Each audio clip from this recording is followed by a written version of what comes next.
Hello everyone, welcome to Shivi Study Shift. This is R.S. Sharma, Asian Indian History, published by Oxford. This is chapter 20, Central Asian Contact and Mutual Impact. इससे पहले 19 chapter तक हम सारे जो chapter हैं complete explanation के साथ मैं आपको ने बता चुकी हूँ। ये चैप्टर 20 होगा। जैसे हमने लास्ट लेक्चर में हमने ग्रीक के बारे में, जो सीथियंस थे उनके बारे में, पार्थियंस की किस तरह वो इंडिया में एंटर करते हैं, और चाइना में जो उस समय रूलर थे उन्होंने अपने आप को बचाने के लिए, उनके अटैक से बचाने के लिए जो नोमैटिक जो पीपल थे जो सेंट्रल एशिया से साउथ में आने की कोशिश कर रहे थे, उनसे बचने के लिए जो ग्रेट वॉल ऑफ चाइना है उसका कंस्ट्रक्शन स्टार्ट करवा दिया था। लेकिन वहीं अगर हम इंडिया की बात करते हैं तो इंडिया ने उस चीज़ को पूरी तरह से नेग्लेक्ट कर दिया था, और इसीलिए जो नोमैडिक पीपल थे जो सेंट्रल एशिया से आ रहे थे उन्होंने इंडिया में अपना जो मूवमेंट है वो स्टार्ट कर दिया, और धीरे धीरे फिर उन लोगों ने यहीं इंडिया के आसपास या इंडिया में एंट्री ले ली और अपने जो छोटे छोटे किंगडम थे उसको स्टैब्लिश कर लिया, जिसका आगे चल के इंडिया पर हम देखेंगे क्या असर पड़ता है। तो लास्ट लेक्चर में हमने ये सब चीज़ें काफ़ी शॉर्ट में डिस्कस की थी, तो इस चैप्टर में हम उस चीज़ को बहुत ही डीपली देखेंगे। ठीक है, तो वीडियो अच्छी लगे तो प्लीज़ लाइक करना, शेयर करना और चैनल को सब्सक्राइब कर लेना। स्टार्ट करते हैं अपने चैप्टर को, central Asian contact and mutual impact, कि जो सेंट्रल एशियन हमारे जो कॉन्टैक्ट थे वो कैसे थे और उसका क्या म्यूचुअल इम्पैक्ट हमें आगे देखने के लिए मिलता है। सबसे पहले बात करते हैं पॉलिटिकल एस्पेक्ट की। तो देखिए, ये जो पीरियड है, अगर हम बात करें 200 बीसी के आसपास की, तो यहाँ पर आपको कोई भी एक लार्ज एम्पायर नहीं देखने के लिए मिलेगा जैसे कि मौर्यन के टाइम पे था। जो मौर्य था वो अपने आप पे एक बहुत बड़ा लार्ज एम्पायर था, और काफ़ी ज़्यादा मतलब जो दूसरे छोटे छोटे एम्पायर थे किसी के इतनी बस की बात नहीं थी कि वो मौर्य से डायरेक्टली वो उससे कोई लड़ाई कर सके या कोई फाइट कर सके। ठीक है, but it is notable for the intimate and the widespread contact between Central Asia and India। तो अभी यहाँ शुरुआत में तो सेंट्रल एशिया और इंडिया के बीच में कोई बहुत ज़्यादा हम कहेंगे कोई बहुत अच्छे या म्यूचुअल कॉन्टैक्ट इस तरह के नहीं होते हैं। In eastern and central part of India, in the Deccan, the Mauryas were succeeded by several native rulers such as Shung, Karnav and Satavahana. जैसे हमने लास्ट लेक्चर में भी पढ़ा था कि जो मौर्य थे आगे चल के उनको सक्सीड करने वाले दूसरे छोटे छोटे नेटिव रूलर्स आते हैं, जिनमें सुंग होते हैं, कर्णव होते हैं, सतवान होते हैं जो डेक्कन वाले एरिया में। In northwestern India, they were succeeded by number of ruling dynasty from Central Asia। North western India की बात करेंगे तो वहाँ पर बहुत सारी आपको नई नई रूलिंग डायनेस्टी दिखाई देंगी जो सेंट्रल एशिया से आई थी, जिसमें जो कुषाण थी वो सबसे फेमस थी। नॉर्थ वेस्टर्न पार्ट हमारा कौन सा था, जो हमारा पाकिस्तान और जो इंडिया वाला पार्ट था, जो स्टार्टिंग में बिल्कुल ये होता है ना, ये वाला इधर पाकिस्तान अफगानिस्तान, तो ये इस वाले पार्ट की ही बात कर रहे हैं। तो यहाँ पर नॉर्थ वेस्टर्न इंडिया में यहाँ पर आपको बहुत सारी नंबर ऑफ रूलिंग डायनेस्टीज़ अब आगे दिखाई देंगी जो सेंट्रल एशिया से आई थी। ठीक है, और उसमें जो कुषाण थी वो सबसे ज़्यादा फेमस थी। आगे देखते हैं, अब बात करते हैं द इंडो ग्रीक्स की। बहुत सारे इन्वेजन होते हैं 200 बीसी के आसपास। The first to cross the Hindu Kush were the Greek, जिन्होंने सबसे पहले जो हिंदू कुश माउंटेन है, ठीक है, जो पाकिस्तान अफगानिस्तान की जो खासकर जो अफगानिस्तान का जो ऊपर वाला पार्ट है, ठीक है, वहाँ पर जो हिंदू कुश माउंटेन है सबसे पहले उसको क्रॉस किया था ग्रीक्स ने। ठीक है, और उन्होंने बैक्टीरिया पर रूल किया था। बैक्टीरिया मैंने आपको बताया भी था, जो बैक्टीरिया था वो जो नॉर्थ अफगानिस्तान वाला जो एरिया है उसको बैक्टीरिया कहा जाता था, या फिर पहलिका। ठीक है, situated south of the Oxus river, और ये कहाँ पर सिचुएटेड था, ऑक्सस रिवर के साउथ में, और पूरा का पूरा जो नॉर्थ अफगानिस्तान वाला पार्ट है वो सारा आपका ये बैक्टीरिया वाला पार्ट ही था उस टाइम पर। The invader came one after another but some of them rule simultaneously. ठीक है, तो एक के बाद एक इन्वेडर यहाँ पर आते रहते हैं और रूल करते रहते हैं। ठीक है, और कभी कभी ऐसा होता है कि दो आगे तो वो भी दो साथ में रूल कर रहे हैं। यहाँ पर जो सबसे इम्पॉर्टेंट और जो one important cause of the invasion was the weakness of the Seleucid empire that had been establish in Bactria and the adjoining areas of Iran called Parthia. देखिए, सबसे जो यहाँ पर जो बार बार जो इन्वेजन हो रहे थे, इसका जो मेन रीज़न क्या था कि जो सेल्यूसिड जो एम्पायर यहाँ पर पहले से रूल कर रही थी वो वीक पड़ गई थी। वो बाहर से जो लोग आ रहे थे उनको कंट्रोल ही नहीं कर पा रही थी रोकने के लिए, तो इसीलिए यहाँ पर बार बार अटैक होते हैं और काफ़ी ज़्यादा डिस्टर्बेंस फैल जाता है बैक्टीरिया और उसके आसपास वाला जो एरिया है ईरान वगैरह का, वहाँ पर भी। ठीक है, ईरान वाले एरिया को उस टाइम पे क्या बोलते थे, पार्थिया बोलते थे। On account of growing pressure from the Scythian tribe, the later Greek rulers were unable to sustain power in this area. ठीक है, अब आगे अभी तो पहले ग्रीक आ रहा है, फिर सीथियंस आते हैं. अब सीथियंस का यहाँ पर बहुत ज़्यादा प्रेशर बढ़ जाता है, जिस वजह से जो ग्रीक है वो भी यहाँ पर ज़्यादा लंबे टाइम तक अपनी पावर को सस्टेन नहीं कर पाते हैं. ठीक है, उनका भी जो दी एंड है वो जल्दी हो जाता है. With the construction of Chinese wall, Scythians were pushed back from the Chinese border. जो सीथियंस है वो चाइना की तरफ भी मूव करते हैं, लेकिन वहाँ पर जो चाइनीज़ वॉल थी, the great wall of China, उस वजह से वो वहाँ पर अंदर एंट्री नहीं कर पाते हैं. ठीक है, तो इसीलिए वो क्या करते हैं, अब उनकी जो टेंशन है वो और आसपास के जो नेबरिंग एरियाज थे वहाँ पर जाती है. Pushed by the Scythian tribe, the Bactrian Greek were forced to invade India. अब जब नॉर्थ अफगानिस्तान वाले पार्ट थे, जो सीथियन ट्राइब थी वो बार बार पुश कर रही थी ग्रीक्स को, तो अब ग्रीक्स के पास कौन सा एरिया बचा था आगे मूव करने के लिए? इंडिया. तो उन्होंने अपने आप को कहाँ ले जाना शुरू करा? अब इंडिया के अंदर ले जाना शुरू करा, क्योंकि ऊपर नॉर्थ की साइड से तो उन पर धीरे धीरे जो सीथियंस है वो उन पर अटैक करती जा रही थी, उनके एरिया को ऑक्यूपाई करती जा रही थी. The successor of Ashoka were too weak to stem the tide of foreign invasion that began during this period. जो अशोक थे, अशोक काफ़ी ज़्यादा एक स्ट्रॉन्ग और पावरफुल रूलर थे, लेकिन बाद में जो उनके सक्सेसर आते हैं वो इतने ज़्यादा स्ट्रॉन्ग नहीं होते हैं, वो वीक होते हैं, और वो जो फॉरेन इन्वेजन है, जो अटैक हो रहे हैं बाहर से, वो उनका सामना नहीं कर पाते हैं. तो इसीलिए जो ग्रीक है उनके लिए और ईजी हो जाता है भारत में आना. तो पहली बार जिसने इंडिया को इन्वेड किया था, जिस फॉरेन पावर ने, वो ग्रीक्स थे. ठीक है, और इनको इंडो ग्रीक्स या फिर इंडो बैक्टीरियन भी बोलते थे, तो इसलिए आप कंफ्यूज मत होना. बिगनिंग की बात करें 2nd सेंचुरी BC के आसपास, तो जो इंडो ग्रीक है उन्होंने नॉर्थ इंडिया, ठीक है, जो नॉर्थ वेस्टर्न इंडिया है उसका एक बहुत बड़ा पार्ट ऑक्यूपाई कर लिया था. जिसमें हम बात करें तो पाकिस्तान, जो भी हमारा कश्मीर है, ठीक है, वो सारा जो पार्ट था नॉर्थ वेस्टर्न इंडिया, उसको इंडो ग्रीक ने ऑक्यूपाई कर लिया था. एक काफ़ी बड़ा एरिया था ये, उससे भी ज़्यादा जितना अलेक्जेंडर ने कॉन्क्वायर किया था. It is said that they pushed forward as far as Ayodhya and Pataliputra. ऐसा कहा गया है कि अयोध्या पाटलिपुत्र तक भी इन्होंने एरिया को पूरा कवर कर लिया था. Greek failed to establish united rule in India. लेकिन ग्रीक कभी भी एक यूनाइटेड रूल इंडिया में स्टैब्लिश नहीं कर पाए, जैसे कि जो नंदास थे, खासकर जो मौर्यास थे, उन्होंने किया था, वो इस तरह से एक यूनाइटेड रूल इंडिया में नहीं कर पाए. 2 Greek dynasties simultaneously ruled north western India on parallel line. 2 Greek dynasties थी जिन्होंने एक साथ इंडिया में रूल करा. ठीक है, नॉर्थ वेस्टर्न इंडिया में. The most famous Indo Greek ruler was Menander. तो यहाँ पर जो सबसे फेमस इंडो ग्रीक रूलर थे उनका नाम था मेनेंदर. ठीक है, उनकी जो टाइमिंग है वो दे रखी है 165 से 45 BC, जिन्हें मिलिंद भी बोलते थे. ठीक है, मेनेंदर को मिलिंद भी बोलते थे. इनकी कैपिटल थी शकाला. ठीक है, जिसे सियालकोट बोलते हैं, और जो प्रेजेंट आपकी पंजाब में है.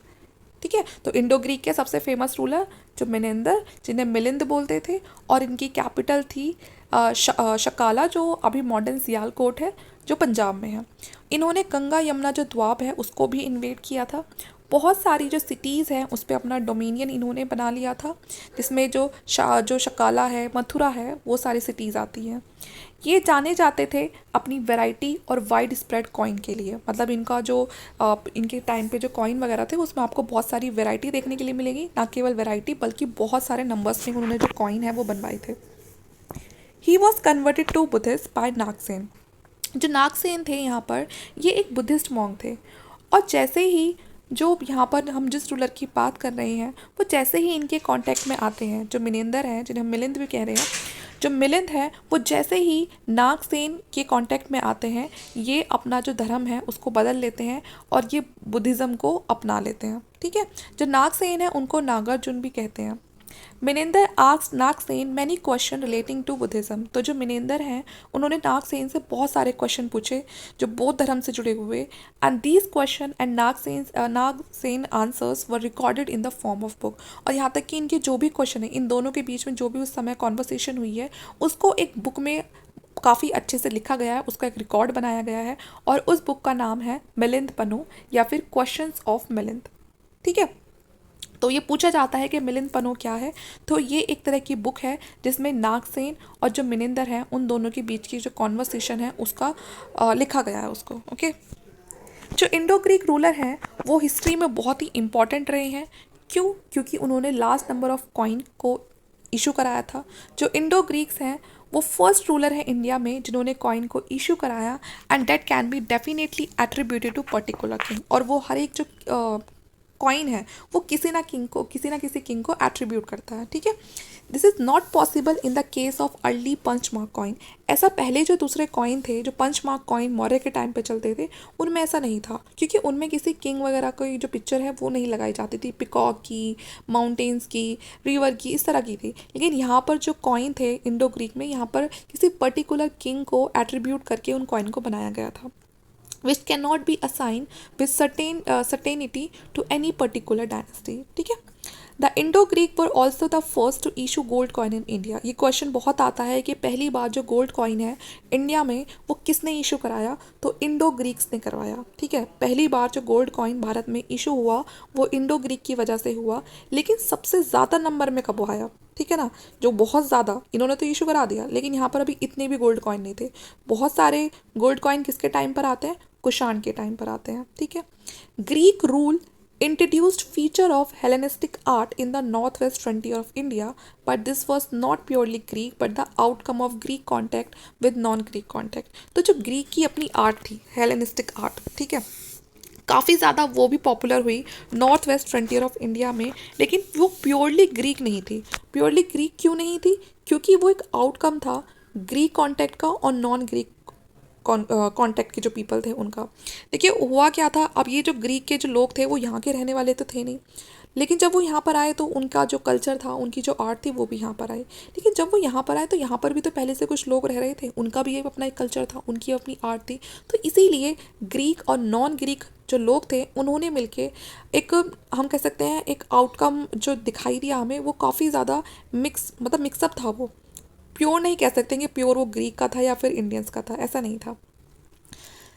कॉन्क्वायर्ड people after the Alexander death, ठीक है। तो अलेक्जेंडर की डेथ के बाद जो ग्रीक है उन्होंने वो पूरा जो एरिया था अलेक्जेंडर वाला वो भी पूरा वहाँ पर अपना रूल स्टार्ट कर दिया था।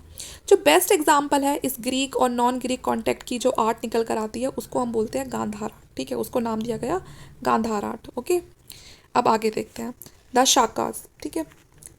जो ग्रीक है वर फॉलोड बाय द शाकास। अब ग्रीक के बाद धीरे धीरे कौन आना शुरू करते हैं, जो शाकास थे वो आने शुरू हो जाते हैं, ठीक है।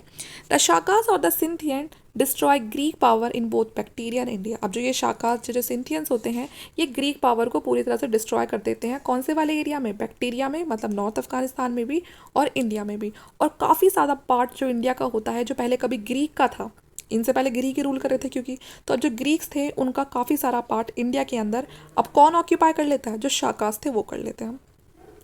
There were 5 branches of the Shakas with their seat of power in different part of India and Afghanistan.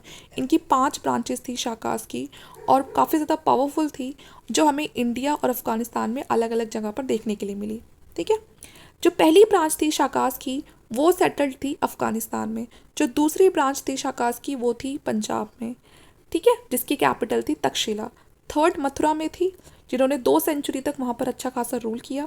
Fourth branch थी इनकी western India where the Shakas continue to rule until the 4th century, जहाँ पर इन्होंने 4th सेंचुरी तक western India में पूरा अपना rule किया। जो 5th ब्रांच थी वो थी इनकी अपर डेक्कन, ठीक है। तो इस तरह से इनकी पूरी 5 ब्रांचेस थी शाकास की, अफगानिस्तान में, मथुरा में, पंजाब में, वेस्टर्न इंडिया में और अपर डेक्कन में, ओके। जो शाकास थे did not face any effective resistant from the rulers and the people of India, ठीक है। कोई बहुत ज़्यादा इफेक्टिव इनको रेजिस्टेंट नहीं मिला रूलर्स की साइड से और ना जो भारत में रह रहे जो लोग हैं उनकी साइड से। 57 से लेके 58 BC में we hear the king of Ujjain who effectively fought against the Shakas and succeed in driving them out during his rain.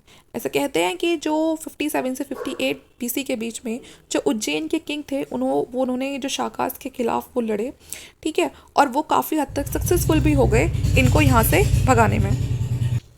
और इसीलिए फिर उन्होंने खुद को एक टाइटल दिया, क्या, विक्रमादित्य, ठीक है, क्योंकि उन्होंने शाकास को भगा दिया तो उसी खुशी में उन्होंने जो उज्जैन के किंग थे उन्होंने अपने आप को टाइटल दिया Vikramaditya. An era called Vikram Samvat, और उस एरा को नाम दिया विक्रम संवत, ठीक है। वो एरा कब से स्टार्ट हुआ, जब उनको जीत मिल गई किस पे, शाकास पे मिल गई 57 BC पे। From this time onward Vikram Aditya become a converted title, and whoever achieved anything great adopted this title, just as the Roman emperor adopted the title Caesar to demonstrate their great power. अब जो विक्रमादित्य जो title था वो एक ऐसा title बन चुका था अब कि अगर कोई भी किंग कुछ भी एक बहुत बड़ा कुछ अचीव कर रहा है तो वो अपने आप को विक्रमादित्य का टाइटल दे दिया करता था। सेम ऐसे ही जैसे रोमन जो एम्परर्स थे वो अपने आप को टाइटल दे दिया करते थे सीजर का, जिससे कि वो ये डिमॉन्स्ट्रेट कर सके कि वो कितने ज़्यादा मतलब पावरफुल हैं।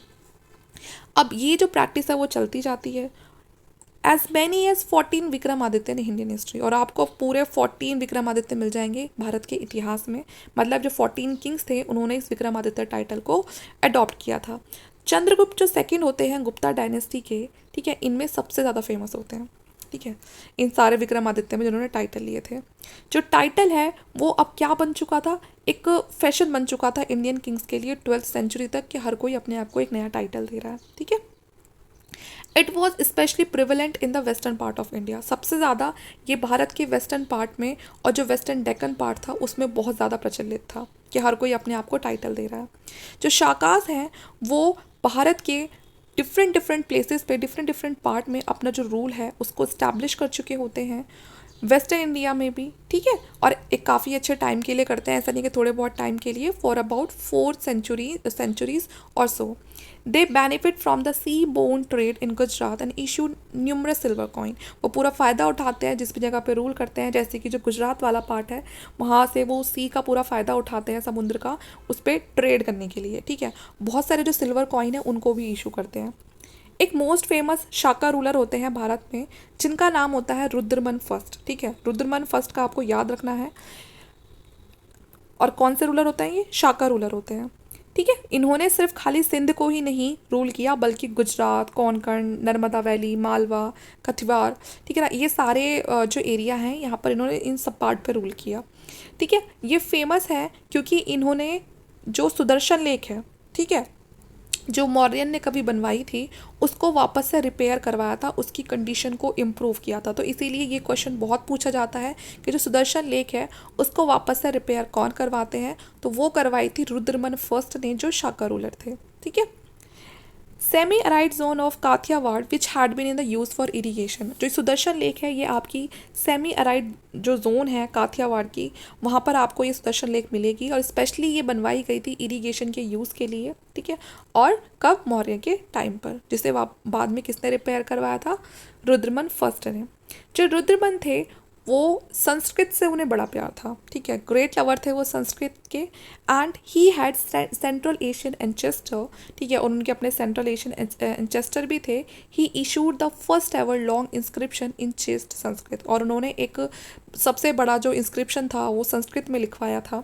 All the earlier inscription that we had in India were composed in Prakrit, उससे पहले जो भी इंस्क्रिप्शन भारत में पाए गए हैं, जो कंपोज किए गए हैं, वो सारे प्राकृतिक भाषा में किए गए थे, क्योंकि जैसे कि मैंने आपको बताया जो इंस्क्रिप्शन है वो शुरू किए थे अशोक ने, और अशोक ने संस्कृत भाषा का इस्तेमाल ना करके बल्कि प्राकृतिक भाषा का इस्तेमाल किया था, तो इसीलिए सारे जो इंस्क्रिप्शन थे भारत में वो प्राकृतिक में थे। लेकिन अशोक के बाद जो पूरी तरह से संस्कृत में जिस सबसे जो इंस्क्रिप्शन लिखवाया गया, और ना केवल इंस्क्रिप्शन बल्कि ये सबसे लॉन्ग इंस्क्रिप्शन था, इसे बनवाया था रुद्रमन फर्स्ट ने, ठीक है, और एकदम संस्कृत में। तो ये हमने जान लिया पूरा जो शाकास रूलर थे उनके। अब बात करते हैं पार्थियंस के बारे में।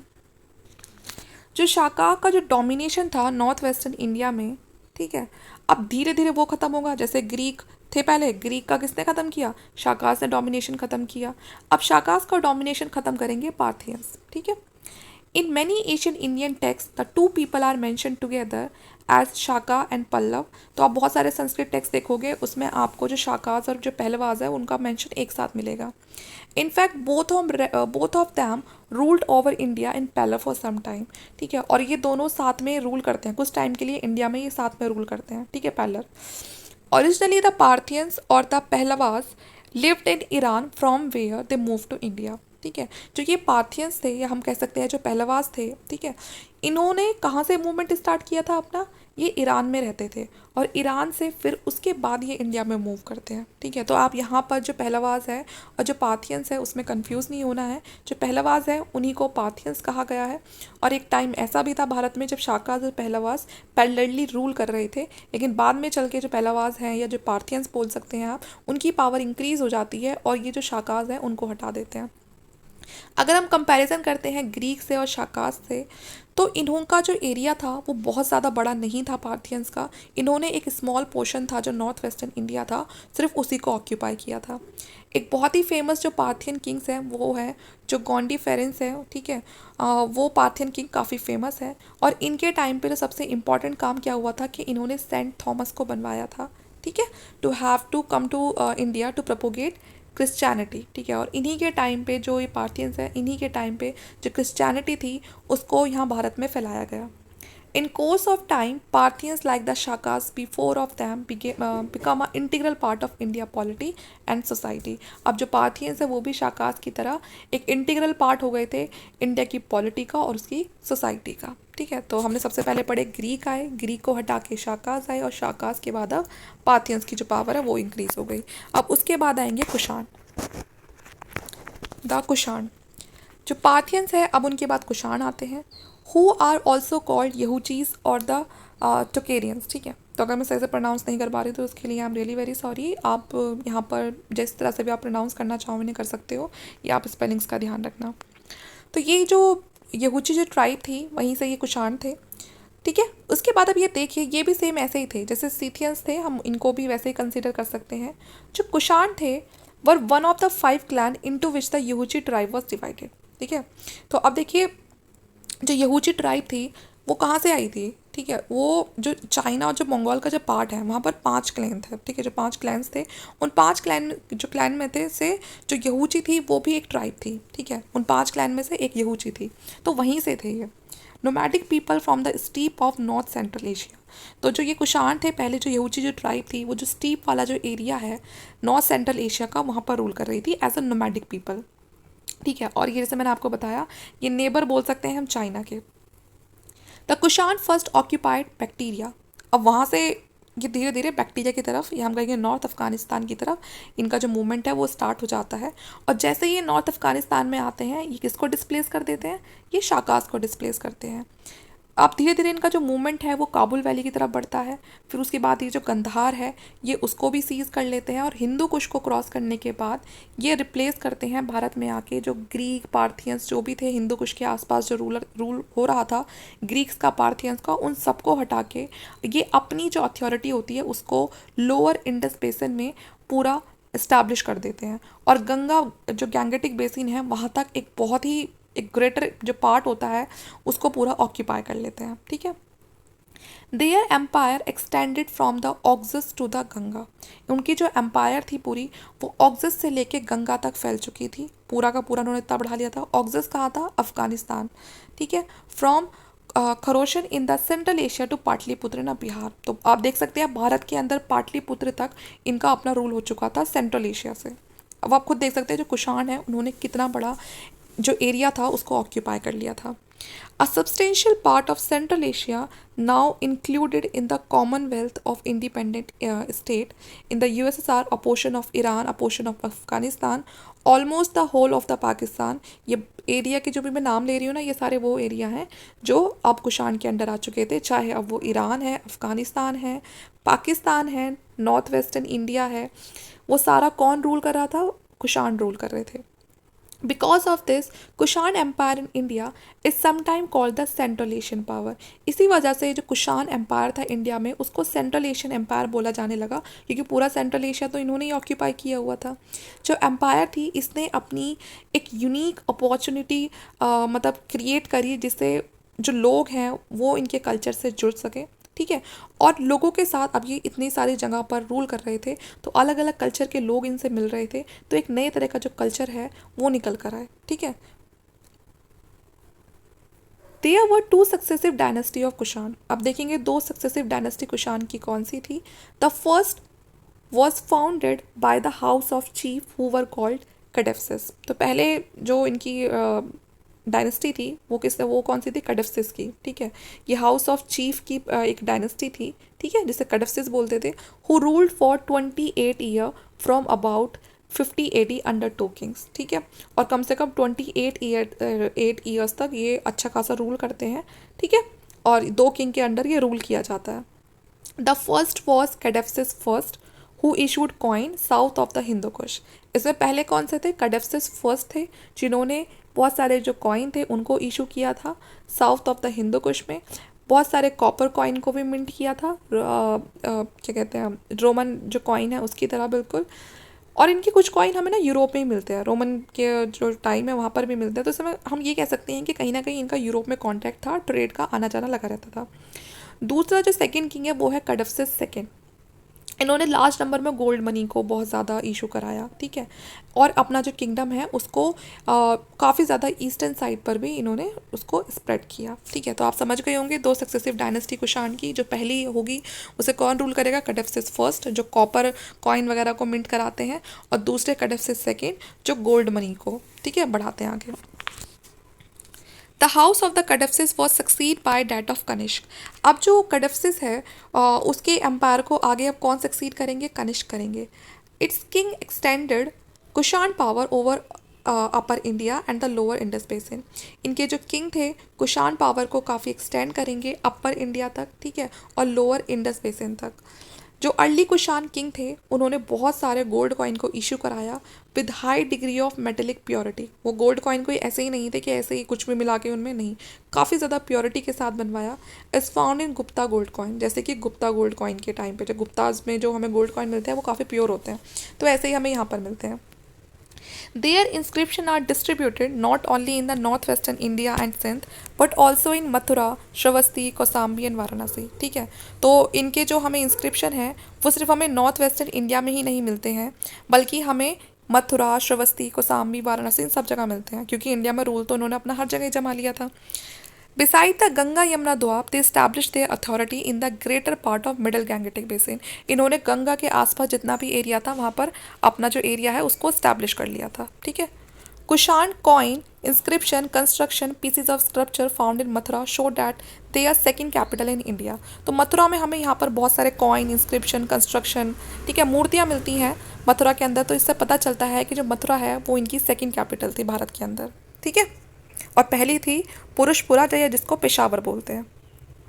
यहाँ पर कनिष्क की बहुत सारी मोनास्ट्री, ह्यूज स्तूप, रेलिक टावर है ना, ये सब हमें मिलते हैं, जिससे हमें पता चलता है कि यहाँ पर मतलब जो फॉरेनर ट्रैवलर्स थे उनका आना जाना काफ़ी लगा रहता था, तभी तो वो जो मोनास्ट्री वगैरह हैं वो सब बने हैं। कनिष्क बहुत फेमस रूलर रहे हैं कुषाण टाइम के, ठीक है। और इन्होंने इंडिया से बाहर भी काफ़ी सारे जो चाइनीज़ रूलर थे उनको हराया है, इसीलिए भी ये जाने जाते हैं। इनका जो एरा है वो 78 से स्टार्ट होता है, ठीक है, और उसको शाका एरा बोला जाता है, जिसको भारत में भी इस्तेमाल किया जाता है। तो शाकास पर जीत के बाद इन्होंने एक शाका एरा को स्टार्ट किया था, जिसको जो गवर्नमेंट है वो भी इंडिया में इस्तेमाल करती है, अब तक भी मतलब उसको यूज़ किया जाता है, जो शाका एरा है as a calendar. Secondly Kanishka extended is whole hearted patronage to Buddhism. जो कनिष्क थे वो बहुत बड़े फॉलोवर थे बुद्धिज़्म के, ठीक है। और उन्हीं के टाइम पे जो बुद्धिस्ट काउंसिल है वो करवाई गई थी कश्मीर में, जिसमें जो महायान फॉर्म है बुद्धिज़्म की उसकी जो डॉक्ट्राइंस हैं उनको फाइनलाइज किया गया था। हीनयान और जो महायान है वो मैं ऑलरेडी आपको जो प्रीवियस लेक्चर हैं बुद्धिज़्म के उसमें एक्सप्लेन कर चुकी हूँ, तो आप चाहे तो उन लेक्चर को देख के वहाँ से महायान और जो हीनयान है उसको आप पढ़ सकते हो। महायान को ग्रेटर व्हीकल कहा जाता था क्योंकि इसके फॉलोवर्स ज़्यादा थे। Kanishka was also a great pattern of art and architecture, ठीक है। जो कनिष्क थे वो एक बहुत बड़े ग्रेट पैटर्न थे आर्ट और आर्किटेक्चर के, और कनिष्क के जो सक्सेसर थे वो नॉर्थ वेस्टर्न इंडिया में अपना जो रूल है उसको कंटिन्यू रखते हैं 230 AD तक, ठीक है। उसके बाद some of them bore a typical Indian name such as Vasudeva. बहुत सारे इनके जो कनिष्क के सक्सेसर होते हैं वो ऐसे भी होते हैं जो बाद में इंडिया में इतना घुल मिल जाते हैं कि यहाँ के जो गॉडेस के जो नाम होते हैं वो अपने नाम वही रखने शुरू कर देते हैं, जिनमें जो वासुदेव है वो भी एक नाम होता है। जो कुशान एम्पायर थी अफगानिस्तान में, ठीक है, and in the area west of the Indus was supplanted in the mid 3rd century by the Sasanian power which originated in Iran. तो अब टाइम आ गया था कि जो कुशान एम्पायर है अब उसको अब भी धीरे धीरे वो भी ख़त्म होकर डिक्लाइन होगी, और उसको अब टक्कर देने के लिए कौन आ गए हैं, जो यहाँ पर जो ससेनियन जो पावर है वो आ गई है, जो ओरिजिनेट हुई थी ईरान के अंदर, ठीक है। Kushan principalities continue to exist in India for about a century, ठीक है, and the Kushan authority seem to have been lingered in the Kabul valley, Kapisa, Bactria, Khorezm, Sogdiana, ठीक है। तो ये पूरे सारे एरिया हैं जहाँ पर जो कुशान की जो अथॉरिटी थी, ठीक है, मतलब कभी इनका बहुत अच्छा खासा रूल हुआ करता था 3rd-4th सेंचुरी में।